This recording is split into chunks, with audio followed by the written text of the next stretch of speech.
Hi guys, it's the Cuber, and today we're gonna unbox the new 2019 GAN Flagship GAN XS. So let's start with the cap. The caps are for the new GAN robot, for the special cap that they can hold on to.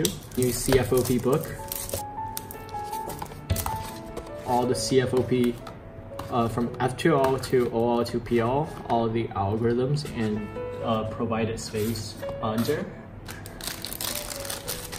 Another one for my collection, and a magic loop, which they always include. Now let's get to the cube itself. I'm very excited for this unboxing, and I look forward to the cube a lot because I heard that it feels different than like both 354 and GAN X. Another magic loop, very cool design. The light can actually reflect on the logo.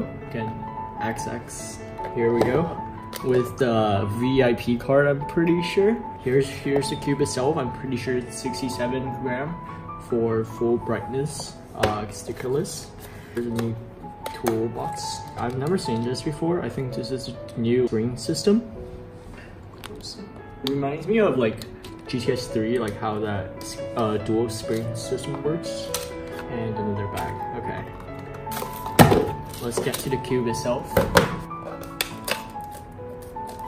First turns on this cube.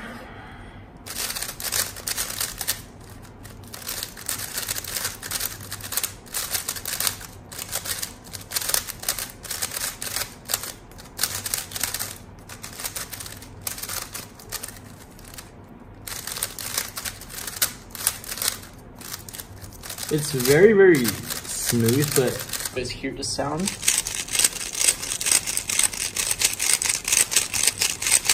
It's very crunchy actually in a way. I don't really like the feeling yet, but I'm pretty sure this is like a really good start of a really expensive cube. But it's very fast. It's really fast.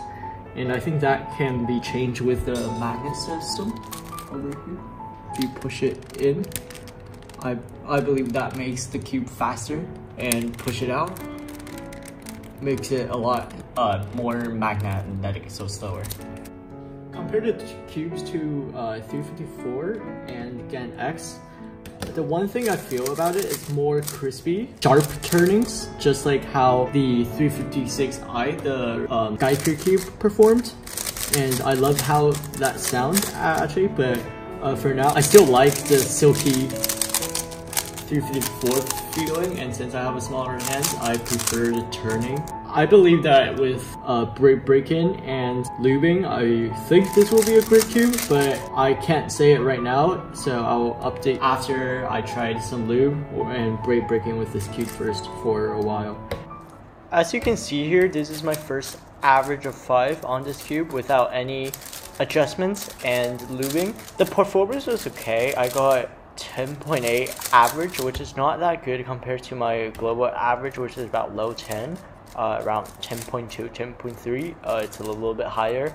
Overall, this cube is a little bit uncontrollable at first, but after getting used to it, I started to get the hang of it. And as you can see here, my turning is decently fast, but not as fast as my turnings on the 354. I love the color scheme a lot, which helps my recognition tremendously, and I like the feeling of the cube in general. After breaking in, it's really fast and smooth now, and it's similar to my 354 after adding the silk actually. And I do recommend this cube to you all, and I hope you enjoyed this video, and see you in the next video. Thank you for watching.